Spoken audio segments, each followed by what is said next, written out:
अस्सलाम वालेकुम। आप अपनी जिस डिवाइस से मेरी ये वीडियो देख रहे हैं, क्या आप जानते हैं कि आपकी उस डिवाइस पर भी मिलियन ऑफ जर्म्स मौजूद होंगे। जर्म्स हर जगह मौजूद होते हैं। जर्म्स में बैक्टीरिया, वायरसेस, एल्गी और फंजाई वगैरह शामिल हैं। अपनी ज़िंदगी के हर लम्हे में हम जर्म्स के अंडर अटैक रहते हैं, तो हमारी बॉडी जर्म्स के खिलाफ अपनी एक सुपर कम्प्लेक्स लिटिल आर्मी बना लेती है। इस आर्मी में सोल्जर्स, वेपन फैक्ट्रीज, कम्युनिकेटर्स और गार्ड्स वगैरह शामिल होते हैं। जिस तरह किसी भी कंट्री की आर्मी उस कंट्री को उसकी एनिमी से प्रोटेक्ट करती है, बिल्कुल इसी तरह हमारी बॉडी में मौजूद लिटिल आर्मी हमें जर्म्स से प्रोटेक्ट करती है। बॉडी में मौजूद इस लिटिल आर्मी और इसके फंक्शन को इम्यून सिस्टम कहते हैं। इम्यून सिस्टम मुख्तलिफ फंक्शंस को परफॉर्म करता है, जिनमें एनिमीज को किल करना और कम्युनिकेशन वगैरह शामिल हैं। चलिए अब हम देखते हैं कि ड्यूरिंग इन्फेक्शन क्या होता है और इम्यून सिस्टम अपना रोल इसमें किस तरह प्ले करता है। तो चलिए अज्यूम करते हैं कि आप अपने किचन में वेजिटेबल काट रहे हैं और अचानक नाइफ की वजह से आपके हाथ पर कट लग गया।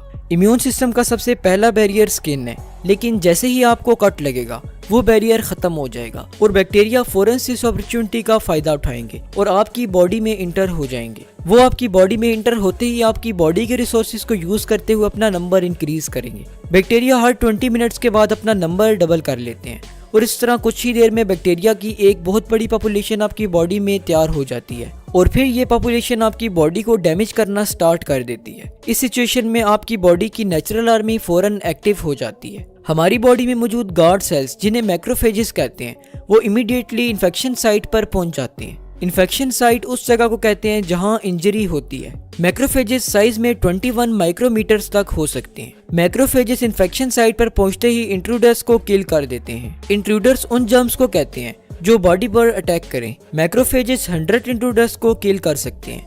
मैक्रोफेजेस इंट्रूडर्स को एंजाइम्स की मदद से किल करते हैं। इंट्रूडर्स के मरते ही ब्लड वेसल्स इन्फेक्शन साइट पर वाटर रिलीज करती हैं, जिसकी वजह से स्वेलिंग होती है। स्वेलिंग को इन्फ्लेमेशन भी कहते हैं और इसकी वजह से फाइटिंग इजी होती है। लेकिन अगर इंट्रूडर्स की तादाद ज्यादा हो तो मैक्रोफेज काफी देर तक जर्म्स से फाइट करते रहते हैं, पर इन्हें किल नहीं कर पाते। कॉन्सिक्वेंटली वो मैसेंजर प्रोटीन्स रिलीज करते हैं।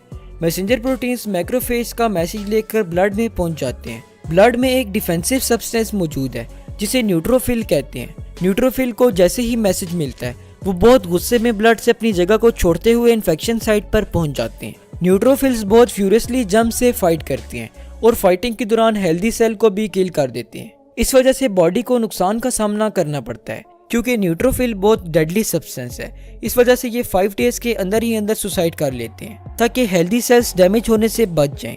अगर न्यूट्रोफिल्स के एक्शन के बाद भी एनिमीज किल ना हो तो इम्यून सिस्टम के सबसे इंपॉर्टेंट सेल, जिन्हें डेंड्रिटिक सेल्स कहते हैं, वो एक्टिव हो जाते हैं। डेंड्रिटिक सेल्स इन्फेक्शन साइट से एनिमीज के सैंपल लेते हैं और एक दिन के अंदर अंदर क्लोजेस्ट लिम्फ नोड तक पहुंच जाते हैं। लिम्फ नोड बॉडी की डिफेंस सिस्टम में रोल प्ले करते हैं। लिम्फ नोड्स में बिलियन हेल्पर टी सेल्स और किलर टी सेल्स एक्टिवेट होने के लिए रेडी बैठे होते हैं।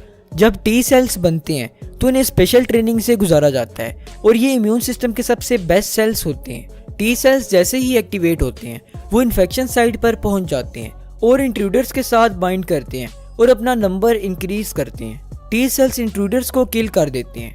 Memory T cells lymph node में ही रहते हैं। Memory T cells future infection के लिए बॉडी को प्रिपेयर करते हैं। फ्यूचर में अगर कोई इन्फेक्शन हो जाए तो मेमोरी टी सेल्स फौरन एक्टिवेट हो जाते हैं और डिफेंस में अपना रोल प्ले करते हैं। इसके अलावा कुछ कंडीशंस में बॉडी बी सेल्स भी प्रोड्यूस करती हैं। बी सेल्स एंटीबॉडीज को प्रोड्यूस करते हैं और एंटीबॉडीज बैक्टीरिया के अगेंस्ट सख्त एक्शन लेती हैं।